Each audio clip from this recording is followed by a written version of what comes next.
अल्हम्दुलिल्लाह अज़्ज़ा वजल नाक़िस याई के क़वाइद पढ़ने के बाद आज जो हमारा सबक है नाक़िस वावी से मुताल्लिक़ है और ये कायदा नंबर 5 है। बहुत ही आसान कायदा है लेकिन बड़ा ही अहम कायदा है, कसीरुल इस्तेमाल है। इसके लाम कलमे की जगह पर वाव है, इसलिए इसको नाक़िस वावी कहा है।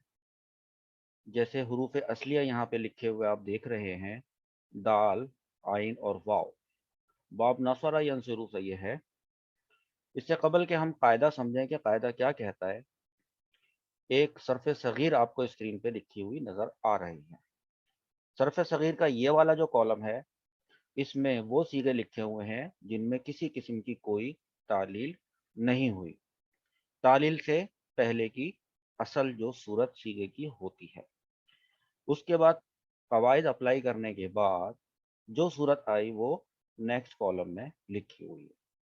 मिसाल के तौर पे हुरूफ़ असलिया दाल, आइन और वाव को बाब नसरा यंसुरू पे डालते हैं तो बनता है दावा यदउबु। अब देखें, दावा यदउबु दुआवन फहुवा दाइबुन व दुइवा युदअबु दुआवन फज़ाका मदऊबुन। दावा से बना दाआ, यदउबु से बना यदउ, दुआवन से दुआअन, दाइबुन से दाइन, दुइवा से दुइया और युदअबु से युदआ। फिर सबसे आखिर में फजा का मदऊबुन से मदऊबुन।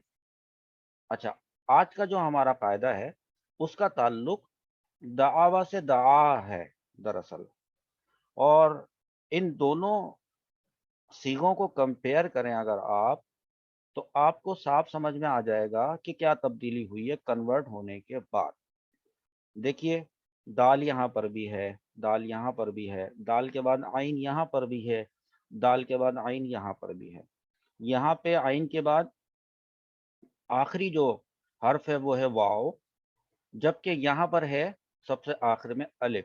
इसका मतलब ये हुआ कि कोई ऐसा कायदा लगा है जिसने इस वाव को अलिफ से बदल दिया है। क्या कायदा है वो? कायदा देख लेते हैं। कायदा ये कहता है कि अगर लाम कलमे में वाव मुतहर्रक हो, ये देखें वाव मुतहर्रक, और उसका माक़बल मफ्तूह हो। वाव से माक़बल आइन मफ्तूह है, बिल्कुल है। तो फिर करना क्या चाहिए? वाव को अलिफ से बदलना लाजमी है। तो इस वाले वाव को अलिफ से बदल दिया तो यहाँ पर देखें दावा से बन गया दा। तो अब वाव मुतहर्रक माक़बल मफ्तूह, ये आपने जहन में रखना है और फिर आपने गिरदान देखनी है। वाव मुतहर्रक माक़बल मफ्तूह,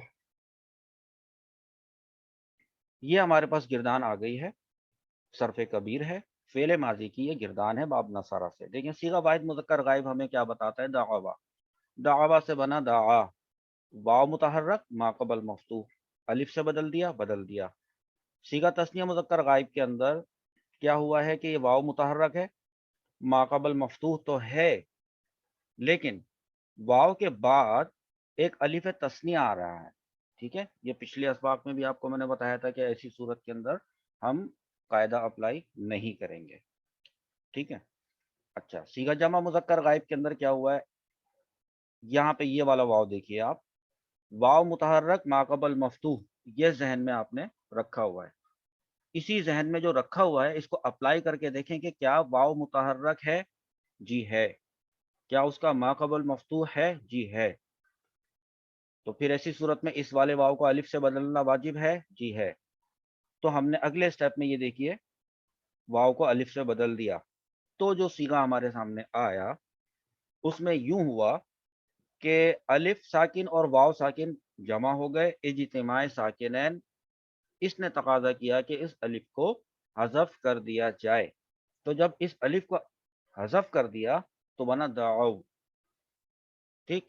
अच्छा, ये भी समझ में आती है बात, आसान बात थी। सीगा वाहिद मुअन्नस गायब के अंदर क्या मामला हुआ है?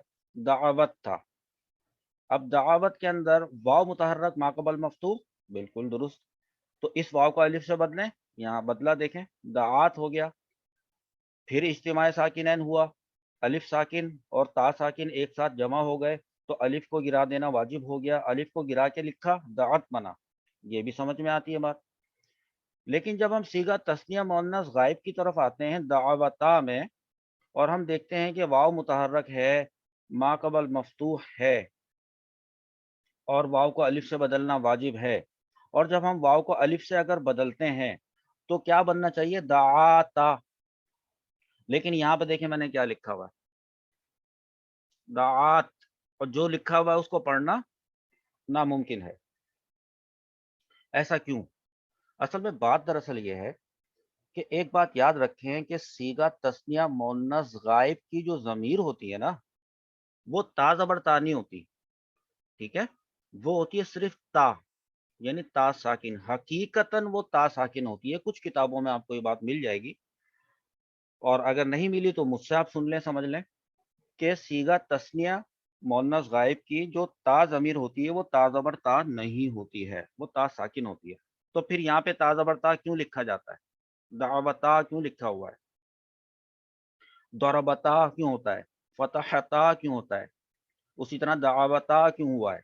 دراصل وہ تا ضمیر کے بعد جو الف آتا ہے وہ اپنے ماقبل پہ زبر کا تقاضا کرتا ہے، جس کی وجہ سے تا پہ زبر آپ پڑھتے ہیں، ورنہ حقیقت میں اس کی جو اصلیت ہے وہ تا ساکن ہے۔ جب یہ بات ہمیں پتہ چلی اور ہم نے تا کو ساکن کیا تو اجتماع ساکنین کا سامنا کرنا پڑ گیا۔ اجتماع ساکنین کی وجہ سے یہ والا جو الف جو ہم نے اپنے اسی قاعدے کے تحت لگایا تھا، اس الف کو اب ہٹا دینا، گرا دینا واجب ہوا، تو بنا دعتا، ٹھیک ہے؟ یہ تھوڑی سی ایک ٹیکنیکل سی بات تھی، اس کو آپ اپنے ذہن میں رکھ لیں۔ اچھا، واو متحرک ماقبل مفتوح کی اگر بات کرتے ہیں، نیچے والا صیغہ جمع مؤنث غائب دیکھیں تو کیا یہاں پہ واو متحرک ہے؟ نہیں، تو اس لیے دعونا سے دعونا، باقی کے تمام صیغوں کے اندر یہی صورتحال ہے کہ واو متحرک ہے ہی نہیں ہے۔ تو دعونا سے دعونا، دعوتا سے دعوتا، دعوتما، دعوتما، دعوتم، دعوتم، دعوتی، دعوتما، دعوتنا، دعوتو، دعونا ہی رہے گا۔ آیا سمجھ میں؟ شکر الحمدللہ۔ اب چلتے ہیں اپنے اگلے قاعدے کی طرف۔